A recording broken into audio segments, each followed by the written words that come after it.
everyone, it's me, Allie. Welcome back to my channel. Thank you so much for being here. Today we're going to be doing a September reading wrap up, even though it's like the middle of October. Whoopsies. Anyway, let's just get right into it. Okay, let's just get right into it. So, in the month of September, I read 9 books. They were all fiction. I read no non-fiction in September, which I'm trying to rectify in October, but that's a discussion for another day. 56% of the books that I read were under 300 pages, 11% were over 500 pages, and 33% were between 300 and 499. Now those stats are directly from Storygraph. I read mostly LGBTQIA+ books, fantasy, and romance, which is pretty good. 5 books were ebooks because I was in Cairns, and 4 books were physical copies. My average rating was 3.86. Why do I feel like I'm a news anchor? That felt really... Okay, anyway, let's get talking to the books. I'm gonna structure this from my favorite, or like the best of the month to the not so best of the month. So let's start with 5-star reads. Let's talk about The Empress of Salt and Fortune by nghi. 5-star read. I don't have a physical copy. I read this on Scribd. I actually read this on the plane back from Cairns to Melbourne. I loved it. I loved it so much. It's a novella and it's part of the singing something cycle, and you have a cleric, I think that's what they are, whose job is essentially to record history, and they meet, you know, different people along their journeys. Because it's a novella series, I'm not going to talk about it, like the plot, because it's so short. I don't want to spoil anything by accident because I just like to talk too much, but I'm going to focus on the writing. nghi, such exquisite writing. I loved it so much. I think I had to kind of do that with tears because I didn't want people to realize that I was crying. It was just incredibly beautifully written. I loved the world that nghi is building with this series. I loved the main character. I loved their sidekick, animal sidekick. The kind of the magic, there's you know, supernatural kind of mythical aspects to it. It was just so gorgeous. It was so gorgeous, and I need to own them physically because that's how beautiful they are. Spoiler alert, I also read the sequel to Empress of Salt and Fortune, but I'll talk about that later. I loved this and I would highly recommend it, and I read it in maybe not even an hour. It was just so wonderful. It was so wonderful. I feel like you could recommend this book as a cozy read. Maybe the entire series. It's a cozy fantasy series. There you go. There you go. The next book that I want to talk about, also a 5-star read, let me just move my shit here, is this one. Now, before I show you, I've been really hesitant to read this. I think because every book that I've read from this author has been 5 stars, and I was terrified that this book would intensely disappoint me. And it's In the Lives of Puppets by TJ Klune. I have a really beautiful copy. It's from Fairy Loot. I love it. It's gorgeous. It's stunning. And the book, happy to say, was also stunning. In typical TJ Klune fashion, it is much more than what it says on the tin. It is an exploration of family, of identity, of belonging, and of course love. And in a way, I guess the self and the soul in this one. You meet a character named Victor, and Victor is the son of Geo. Geo has a very mysterious past. But Geo is not technically human. He is an android? Is that what they call? Yeah. An android. And other like small robots that have little personalities. They're incredible. And then one day in a salvage yard, because Vic and his father are like essentially inventors, Vic finds an android who looks out of place. His name is Hap, and his background is also very intense, and it's got to do with like this world that you're in. Basically, Vic is the last human. Yeah. So it's an entire thing. Like it's so beautiful. It's Vic figuring out like who Geo is because Geo things happen, and then him with Hap, and it's just so beautiful. I love found family. I think TJ Klune writes found family some of the best books surrounding found family, and also just like love stories that really hit. They grab your heart and just like squeeze it so tightly. I loved this. This was beautiful. I would also highly recommend it. Be ready to kind of sob just a little bit, but again, as we have established, I am really easy to make cry in books. I love reading so much. I cry all the time. But yeah, this is just so beautiful, and I loved every robot. You have Nurse Ratchet and another robot. I think he's an eye robot, like you know those Roombas. Yeah, but I forgot the little dude's name. Nurse Ratchet and Rambo. They're so gorgeous. So gorgeous. Anyway, that's my last 5-star for the month of September. And so let's now talk about the books that, like, they're still favorites, but they weren't like technically my best of the month, but I still really loved them. So we have obviously When the Tiger Came Down the Mountain by Nevo, which is book 2 in like the singing cycle. I need to remember what that name was. I liked this a lot. I think Empress of Salt and Fortune just really hit me more. I think the story itself, who the story was recording, does that make sense? Like the character who was telling their story to the cleric, that was much more interesting to me. But in saying that, When the Tiger Came Down the Mountain still hit me. I think it felt slightly different to Empress of Salt and Fortune, which is not necessarily a bad thing at all, but I don't know, was it shorter? I don't remember. I remember feeling at the end, I was like, oh, okay, slightly unsatisfied maybe.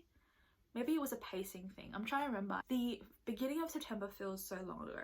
It really does. But I gave it 4 stars. I really liked it, and I really want to continue the series, and I honestly can't wait because Nevo's writing, incredible. And then I read, this is not in chronological order, but Warbreaker Brandy Sandy. I have an entire vlog where I just talk about this book, so go there if you want more of my thoughts. I loved this. This was so good. 4 stars. My first time reading Brandon Sanderson. I still think it is a great entrance point because this is not dense at all. It is, the pace, even though it took me a while to get into, the pace was quite good. Like there's a balance of kind of character development and like character discussion and plot work and character work with actual like action. I loved it. It was great. It was so good. So we have 2 sisters. This is a tale of 2 sisters. It's Siri, and in the first half of my video where I talk about this book, I call the character Vivian. It's not Vivian, it's Vivenna. Pretty sure it's Vivenna. Now I feel it's Vivenna. but I called her Vivian. I am so sorry. Anyway, there are 2 princesses of Idris, and the big city kingdom area is Halandran. That's where the God King presides over, and Halandran belief system is slightly different to Idrian belief system, and it's, you know, kind of a discussion on what's the truth, who has the truth, but also just respect. It's also about family and love.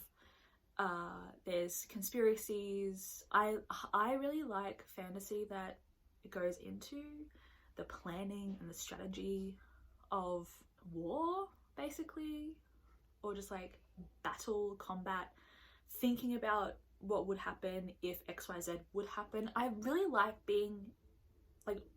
reading about that. I think Ciri is incredible. I wish we had more of her. So Ciri marries the God King, even though Vivenna, who's the eldest, was supposed to marry the God King. At the last moment, the dad's like, I love Vivenna more, I'm gonna send Ciri to her death. Ciri goes, Ciri slays. She, by being herself, the God King Susbron falls in love with her, and she also falls in love with him. And it's really beautiful, and I loved them so much, and I wanted more of the politics inside the palace. Like, I wanted more of Ciri, but we get more of Vivenna, which is fine. Vivenna meets a douchebag named Denth, and then she also meets Vasha, who is just, I love him so much. And I really loved it. It was great. I think it was just really well written, and I'm so excited. I don't know if you can see. Yeah, you can't see. It's like down here. But I have Elantris, and I have the first book in the Mistborn trilogy, Era 1, right here, which is the Final Empire. Every time I read that title, I always, in my head, it's the Final Countdown, the song. It's the final countdown. Yeah, anyway. I really loved it. Can't wait to read more Brandon Sanderson. And also, thank you so much for the love on that video. Like, didn't expect it. Felt really good. The next 4-star, which I also have a vlog. Eileen by Ottessa Moshfegh. I'm an Ottessa Moshfegh girly. You can most likely, yeah. This is all Ottessa. I also have her short story collection. Over here, you can't see it. I love her writing. I think Ottessa is just, yes, and we're on a first name basis, yes. I just think she's writing stuff that not everyone will like. I feel like most of her books are just, I feel like I talk about this in this vlog. It's like a social experiment. She's kind of like, okay, I want to examine the boundary of when something becomes too much to be palatable. And so like every book that she writes is just an experiment in how far she can take things. If you've read Labrona, I feel like maybe you kind of get it. I don't know. This was very tame in comparison. I think this was her first full-length novel. And I think Maglue was the one she published before this. Possibly, don't hold me to it. If you've read Maglue, Maglue is like, it's a wild ride. This felt very tame in comparison to Labrona, and even, but you can see the beginning of my year of rest and relaxation. I liked it. It took me a while to read because Ottessa Moshfegh, she's an intense author, right? Like, the stories are intense. But this had something that I wasn't expecting, and it was this full, like, narrative voice of Eileen from the future. So this is basically Eileen for some reason, just like reminiscing and talking to us, the audience, of who she used to be. And so you have Eileen just like talking about how depressed she was and how low-key disgusting and perverted she was. And this is what I did. But don't worry, like, when I get older, I actually learn to love myself and I find love. And now I love myself enough to not crave companionship to the point that it was like detrimental to her. So like you have these bits that are like sprinkled throughout the story where Eileen kind of comes back to us and says, like, reassures us, like, it's okay, like, I'm okay now, but like, listen to this. And it felt really wonderful. I don't know.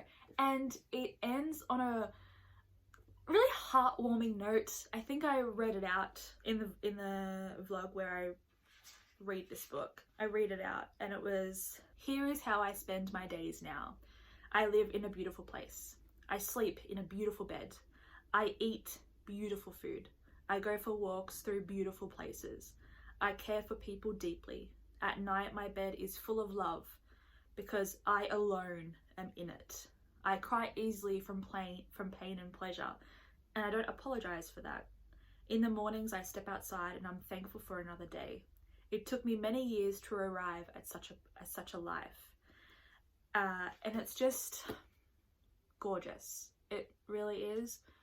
But it is a book about Eileen, who is not a very likable character. She's 24. She works at like a juvenile detention center as sort of like an admin person. Her father is an alcoholic and she hates him essentially, and she lives and like takes care of him, but it's more just like making sure he's still alive and buying him alcohol and groceries. She's not happy. She hates herself so much, just everything about herself, emotionally, physically, just mentally. She thinks the worst of herself, and because she is in that space, she doesn't necessarily like other people. It is not only an exploration of like what is self and mental health, it also touches on, would I say, toxic friendships between women, how friendships can sometimes be more about obsession, and this obsession of wanting to be like someone else but also wanting their approval so badly that you would do things that maybe you wouldn't necessarily do. So that was really interesting. There's something happens. I think it's a spoiler. Yeah, a woman comes in, the woman that Eileen essentially becomes obsessed with, named Rebecca. She comes to work at the detention center and things spiral from there. So it's basically like Rebecca becomes a catalyst for a lot of things, but if it wasn't for Rebecca, maybe Eileen wouldn't be in the position that she is at the end, where she's talking to the reader like, I'm happy, you know? So I really, really liked this. I really love Ottessa moshfegh, but I know she's not for everyone because she's a bit intense. I understand that. Okay, let's talk about my average reads. I don't know where my copy of this is, The Book Eaters by Sunyi. I also read it in the same blog as where I read Eileen, so I won't talk much about it. I'm looking at the time. I've been talking for a while. The Book Eaters by Sunyi. I didn't really like it, to be honest. I gave it 3 stars, but I feel like it's more for me like a 2.5. I just didn't enjoy it. I didn't enjoy it, and I don't know why. You have this woman, and like the names escape me. This woman is an entity, a humanoid creature, supernatural being, a book eater. They essentially eat books. They're like vampires, but instead of blood, they eat books. And so they're walking encyclopedias because whatever book they consume, they know it. But in like the community of book eaters, you have the mind eaters, who are considered, you know, the deviants. And so mind eaters, when they're born with a forked tongue. And so I feel like there's a lot of symbolism there. Snakes, serpents, knowledge, Garden of Eden, I don't know. But when her child is born, the child is born with a forked tongue. And so she stops her husband, who she was forced to marry, in killing him. And she grabs her son and runs away because she's like, this is my son. I've already had a daughter that was taken from me, because that's what happens to the women in the book eater community. They're essentially just breeders, and their children, they don't bring up their own children. It's the fathers that bring them up. And there was a reason, and I don't remember. So she runs away with her son because she doesn't want him to be killed. She thinks that there is a way for him to live a normal life, well, a normal book eater life without eating minds. But in order to do that, she has to, you know, get some humans and sacrifice them to her son so her son can live. So it is a tale about motherhood and what mothers will do for the love of their children, which was, you know, very beautiful. But then it went into like searching for this particular family, because this family has the ability to create this drug that can help stop the cravings that mind eaters have for minds, XYZ. And it was just kind of boring towards the end, and I just didn't like it. Like, I just didn't. And I don't know if I would necessarily recommend it, because I feel like my feelings on it are like the majority of what people are thinking or have written in like Goodreads reviews and stuff. But it's kind of sad, because it sounded so fucking cool, and it's labeled as a queer book, and there is like, I think, a few scenes of the main character kissing another woman who turns out to be from the family that she exactly needs. But I wouldn't necessarily, like, don't read it for that aspect, because it's a very minuscule aspect of it. But yeah, it was a disappointment, not gonna lie. Then we read, oh yeah, I'll just talk about the 2 ebooks I read. Coffee Boy by Austin Chant. I gave this 3.5 stars. Just a feel-good, queer little rom-com about this guy. He's doing like an internship at like a political office, and he's essentially like, he's the intern, so he's like the coffee boy, and he has a crush on, I'm pretty sure he's just like another campaign dude. I don't think he's like the senator or whatever. I'm trying to think. Yeah, I think he's just one of the other campaign dudes, but I think it's his boss, and they fall in love, and it's adorable. Like, I literally wanted it to be an adorable little romance, and it was. And I had a lot of fun with it. It was adorable. How many times have I said that word? And then I read my only graphic novel for the month, which is Princess Ever After by Kay O'Neill. Again, really cute. Gave this 3 stars. 3 and a, oh my god, no, I've got really specific. 3.25 stars. It was really, really cute. It's about a princess who's like, you know, trapped in a tower, and another princess comes to save her. So it was adorable. It was so cute. It was so cute. And then I finally read Gwen and Art Are Not in Love by Lex Croucher. I gave this 3 stars. This is a YA romance. It's set in like medieval time. It's sort of a reimagining of like Arthur, Gwen, that, you know. And it was good. Like, I think I've spoken about this. I'm struggling with YA at the moment, so that's not fun. So I read it. It was fine. It's about Gwen and Art, or Arthur, and they've been, you know, arranged to be married since they were little children. They grow up, and it's time for the betrothal to become like a real thing. They do it and realize that they both are like in love with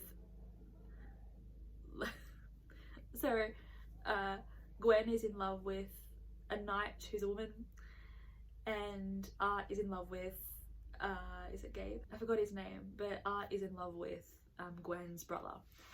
So it's funny, like it is funny. And then when they realise what's happening, it's adorable. It is adorable, but it was fine. Like, I don't know how else to explain it. I remember reading it going, whatever.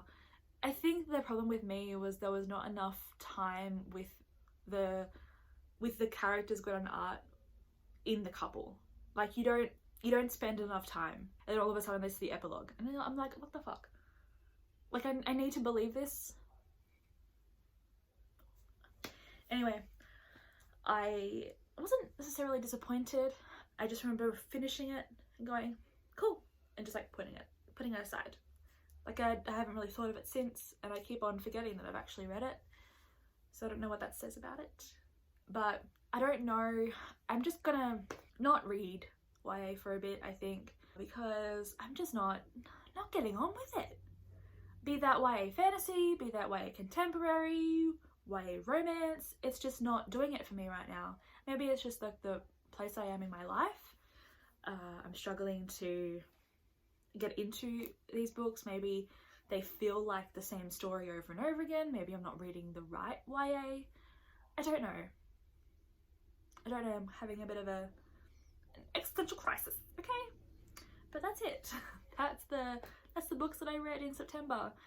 I am excited to see what happens in October, to be honest. As though I'm not, you know, like 2 weeks into October, but October is shaping up to be a very interesting reading month. So I can't wait to talk about it. So be ready for that. Anyway, I'm gonna go. Thank you so much for watching, and I hope you enjoyed me rambling on. I will see you next week. Until then, take care and stay safe. Happy reading, friends. Bye.